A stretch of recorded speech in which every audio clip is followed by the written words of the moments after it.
Valère Bessala, beaucoup l'annoncent donc au Nigeria.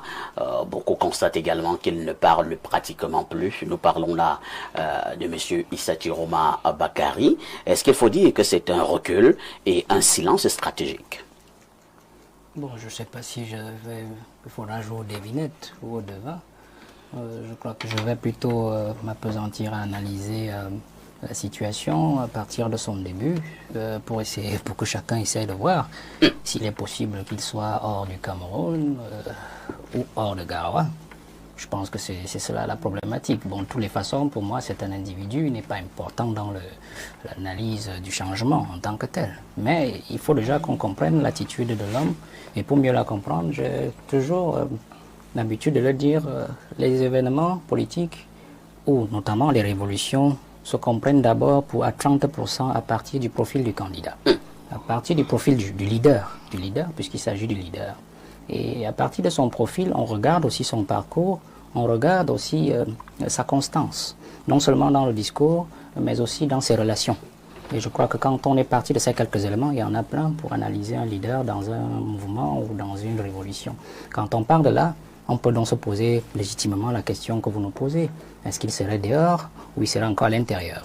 Alors, le profil d'abord nous renseigne que c'est un ancien... c'est un citoyen qui a été anciennement impliqué dans le putsch de 84. Ouais. Donc il a subi un certain nombre d'affres, il a fait la prison, tout le monde le sait, on ne reviendra pas dessus. Et puis il s'est rallié au camp d'en face que nous tous nous combattons. Si on part de là, on se dit quand même une chose, c'est que le premier acte que le président pose en le greffant à Bello et en le ramenant au gouvernement après le putsch et la prison qu'il avait faite, était déjà un acte symbolique. C'est-à-dire que le président voulait embrasser pour mieux les étouffer. C'est-à-dire tous ceux qui étaient des potentiels, opposants, entre guillemets, à son pouvoir, ceux qui étaient des contestataires de son autorité. Et Paul Biya, ceci de particulier, c'est qu'il n'aime pas tenir loin ses adversaires. Il aime toujours les garder près de lui.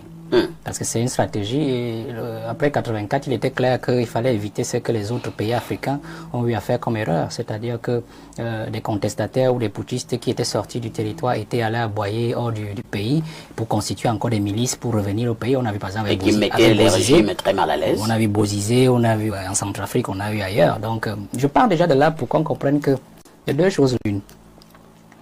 Soit il est au Cameroun, et je crois qu'il est toujours au Cameroun, soit il est à l'extérieur et peut-être que nos services de renseignement sont incompétents. Parce que si on dit qu'il est sorti du pays, ça veut dire que soit nos services de renseignement sont incompétents, soit il y a une certaine complicité de nos services de renseignement avec son mouvement. Est-ce qu'il était interdit de sortir du pays? C'est pas à moi de vous le dire. Je crois quand même qu'il a été empêché d'aller au Sénégal après sa sortie du gouvernement. Et je crois, si cela est toujours le cas, que son passeport lui a été retiré. Alors, si on reste sur ces quelques éléments, on peut bien comprendre que si on vous a refusé d'aller au Sénégal, alors même que les événements, vous n'aviez même pas encore engagé un mouvement de révolution comme celui-ci, c'est pas lorsque vous l'avez commencé qu'on va vous laisser sortir. Et maintenant, s'il est sorti, c'est là on peut soupçonner une complicité. C'est ce que je suis en train de dire. Alors, pour moi, je suis dans la logique où il est toujours au Cameroun, parce que je doute fort que nos services de renseignement soient incompétents. Et le ministre de la Défense, dont je connais un peu les méthodes, je doute fort qu'il ait perdu l'œil sur cet élément. Je doute fort. Et puis, il y a aussi sur la révolution, telle qu'elle a été libellée, actée et réalisée. Alors, moi j'ai des doutes parce que si je ne suis pas... J'ai été approché par cette affaire, moi je leur ai dit, je ne peux pas y aller. Je ne peux pas être avec vous dans cette affaire. Pour plusieurs raisons. Entre autres raisons, c'est un monsieur qui ne m'inspire aucune confiance. Aucune confiance. Je ne peux pas aller dans un mouvement où un mec... je ne le connais pas, et puis le peu que je sache de lui n'a jamais rassuré personne. Donc, de deux, il y avait d'autres arguments, c'est que les gens que je voyais dans l'équipe, dont on me disait qu'ils faisaient partie de l'équipe, j'ai dit, mais attention, c'est un attelage hétéroclite. Et vous inquiétez? Oui, c'est un attelage hétéroclite. De trois, je leur ai dit, j'ai appris une chose dans mon métier du commandement, et puis dans la vie aussi, de ceux qui m'ont appris au travail, c'est que... n'entre jamais dans une affaire dont tu ne connais ni les tenants et les aboutissants. C'est-à-dire que si les gens viennent vous voir avec une affaire, ils disent entre. Vous ne savez pas d'où ils viennent, vous ne savez pas où ils vont, ou alors ils ne vous disent pas d'où ils viennent, ils ne vous disent pas où ils vont, alors c'est une affaire foireuse. C'est clair. Et de quatre, là j'abrège, c'est aussi un principe que je donne aussi à tous les jeunes qui nous regardent pour justifier ma position. C'est-à-dire que ne commence jamais un combat que tu n'es jamais sûr de gagner. Ça, c'est aussi une pratique, une théorie de Sun Tzu. Sun Tzu, donc, je leur ai dit, c'est comme ça ma philosophie. Et donc, si on rentre donc sur l'individu dont on parle, il a commencé déjà à montrer les signes de trahison et la trahison de son propre mouvement.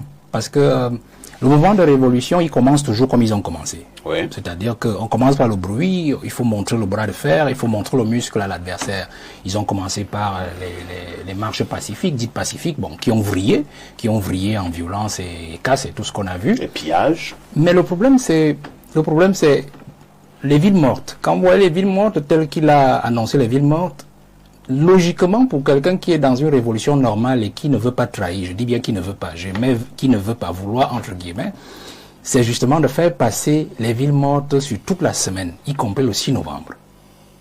Regardez très bien qu'il place les villes mortes de lundi à mercredi. Et jeudi après ça. Et jeudi, il laisse le président sortir tranquillement pour aller prêter serment. Et là, vous le soupçonnez encore. Mais je parle d'indices et d'indicateurs. Parce que quand vous dites ville morte, ça veut dire que le président doit sortir et trouver un désert. C'est-à-dire qu'il n'y a personne qui applaudit au bord de la route. Vous comprenez? C'est-à-dire que les villes mortes devaient partir au moins, s'il parlait d'une semaine, de lundi à vendredi. Et maintenant, le silence dont vous parlez est révélateur encore. Ça, c'est un peu subjectif, mais on aura peut-être la suite dans les jours qui arrivent. C'est une trahison. Pourquoi? Parce que je suis un peu les publications de ceux qui lui sont affiliés, et je me rends compte qu'eux-mêmes, ils sont déconnectés. Ils apparaissent déconnectés de Issa Chiroma. C'est-à-dire qu'il n'y a plus vraiment des informations à chaud. En passant, son porte-parole a démissionné. Oui, ça c'est autre chose. Il n'y a plus des informations du genre, il est à tel endroit, il va dire ceci. Ils ont annoncé, je crois hier, qu'il allait s'exprimer. Il ne s'est jamais exprimé. Il va s'exprimer dans quelques instants ou dans quelques minutes. Il ne s'est jamais exprimé. Alors j'ai comme l'impression qu'eux-mêmes, ils sont dans une petite boule, perdue. Et Issa Chiroma s'est complètement déconnecté d'eux. Stratégiquement, dans une révolution, lorsqu'un leader se déconnecte de ses lieutenants, il y a une double volonté. La première volonté, c'est de s'éloigner d'eux. Ou la deuxième volonté, c'est de refaire son entourage ou son équipe. Et le soupçon que l'on peut avoir quand on est en retrait face à une telle attitude est justement celui de penser que certainement il aurait été retourné et il est dans un commencement de retournement par ses adversaires. Parce que je doute fort qu'il puisse être hors du territoire, parce que si vous me dites le Nigeria, j'aurais des difficultés à le croire, parce que le Nigeria a une relation assez complexe avec le Cameroun et qui partage énormément de douleurs et de souffrances, notamment avec Boko Haram, notamment aussi avec la 68-70, c'est-à-dire avec les Freedom Fighters dans la zone du nord-ouest-sud-ouest, dans l'état de Cross River.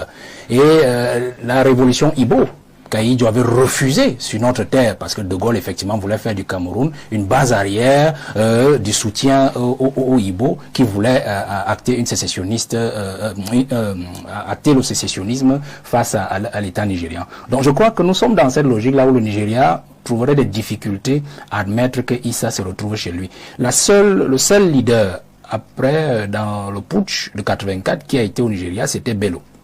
C'était Bello qui avait été hébergé au Nigeria pendant longtemps, et je crois que le président l'avait entretenu d'ailleurs, c'est son frère, avant d'aller en France.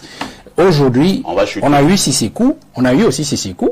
Le Nigeria a permis qu'on puisse aller chercher le leader de notre nord-ouest-sud-ouest, du conflit nord-ouest-sud-ouest au Nigeria, et on l'a ramené au Cameroun, et on l'a jugé. Connu le cas donc, Nakuna. Bien sûr, donc je crois que c'est vraiment difficile. Je refuse de croire que nos services de renseignement sont incompétents. Je crois que l'homme est là, il est tapis, et certainement il observe, il écoute, soit il refait ses équipes, soit il est en train de voir une tangente peut-être pour retrouver son équipe, l'équipe adverse pour laquelle il aurait travaillé pour cette élection présidentielle, ou alors tout simplement il est en train de revoir ses équipes pour pouvoir relancer la révolution, pour qu'elle soit peut-être plus directe, plus violente et atteindre ses objectifs.